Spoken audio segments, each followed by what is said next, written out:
overseer, as they call him, Bishop B. Thank God for him.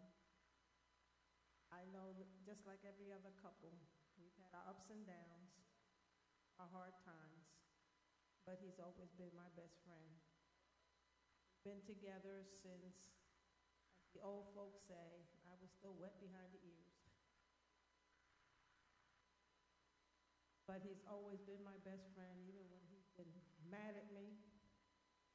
And I can't say that even when he was angry with me, that he would even do anything harmful or try to get even. He's always had my back, and I love him very, very much, even though I don't act like it sometimes. But you know, as women can be difficult. God give him strength. So I present to you today a man who I can truly say down through the years has been an inspiration to me as far as the Word of God. He's got a lot of wisdom that sometimes I don't want to admit.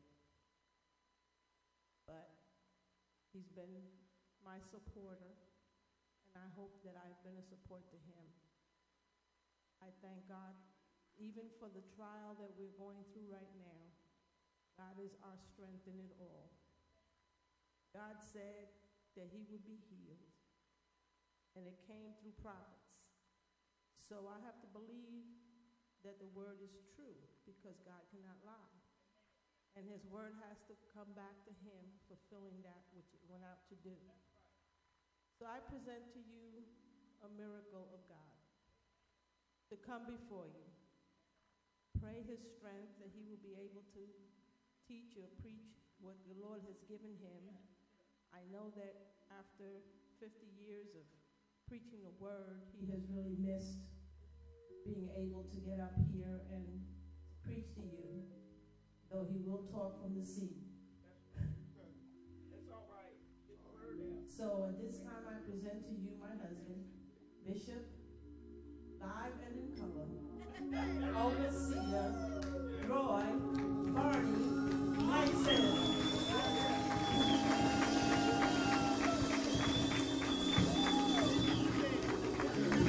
Thank you. Thank you very much. Where you going? I know I'm coming back. Thank you very much. You may be seated in the house of the Lord. I know I promised all of you that I would use that table down there. The day's not over yet. And the chances are I will use that table. Amen. So I certainly want to honor the Lord. You know, sometimes you're just kind of lost at words. Now, to get up here and take my text and give a subject and preach, that's something I can just do because I've done it for over 50 some odd years. So that's not the case. But always finding words to say in settings like this is sometimes difficult, because you want to say the right thing, and you want the person that you're talking about to be pleased. Today it's easy because it's my son that I'm going to say a few words about. I'm not going to say anything funny that would make you laugh or anything of that nature, because there are so many things in his life and my life that I could say that would really make you laugh. We've been through a lot of stuff together when he was much younger, before he came up here to Ohio, and sometime back there when we were in business together and all those kind of things. There's a lot of funny things that happen, but it's not appropriate today, I don't think. The thing that I want to mention today is that I am totally, completely overwhelmed at how happy I am for him, and this being his 49th birthday. I think that is a marvelous thing that I think about my age, and sometimes I kind of go through it. I said, my God, I said, all my children are up in the 50-some-odd range, and they're just moving so quick. And but I said, you know what? I thank God that I'm alive to see it. Because at one point, not too long ago, I thought I was going to be out of here. Really. Sometimes people, when you're faced with problems and troubles, you don't really get the impact of it until it's you, and it's something that you really have to deal with. And when the first notice of me having this cancer that was running through my body rapidly, and I was faced with death. Sometimes people say, yeah, I wasn't worried about it. I knew God had it, and he did. God has it, and he knows exactly what to do and all that kind of thing. But still, when you're faced with it, you really, really have to know how to turn to the Lord and to count on him.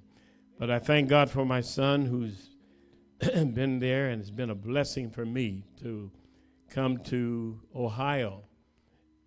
Thank you. And to share in ministry with him and see where the Lord's brought him from and where God's taking him. And I know there are higher heights and deeper depths in the Lord and places that he have to go. And I say to him all the time that God's going to open a door, and it ain't going to be a real long time, where somebody is going to take notice and hear him, and the next will be just history.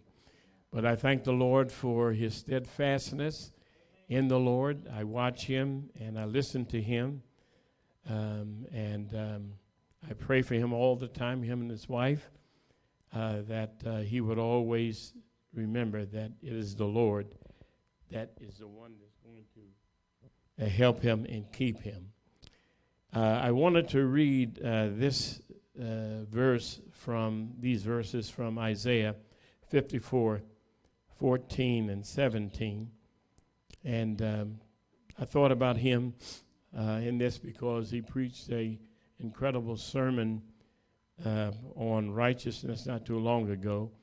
And if you were here, it was an awesome word that the Lord used him to deliver. And I tell you, it really, really fired me up.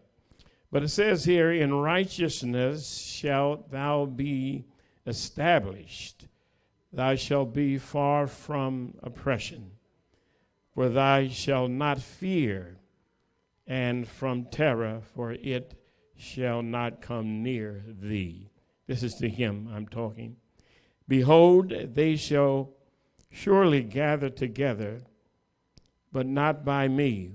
Whosoever shall gather together against thee shall fall for thy sake. The Lord speaking, behold, I have created the smith that bloweth the coals in the fire, and that bringeth forth an instrument for his work. And I have created the waster to destroy. No weapon that is formed against thee shall prosper. And every tongue that shall rise against thee in judgment, thou shalt condemn. This is the heritage of the servants of the Lord, and their righteousness is of me, saith the Lord. Amen. You may be seated. So we thank God for that, and I see my son as a very righteous and blessed person, and one that loves to obey the things that the Lord has in store for him, so that he can be a blessing to the work of God and to the people of God, which is so important. So many preachers today, and he's not the only one I know, but so many preachers, he's not the only one that avails himself to the Lord so that he can be a blessing to the work of God and to the people of God. Because so many preachers today, they only are self-serving, and all they are concerned about is what the church can do for them and how much the church can raise for them and that kind of thing. But I have seen him, and I compare it with many of the preachers that I knew back in New York, and I see how he handles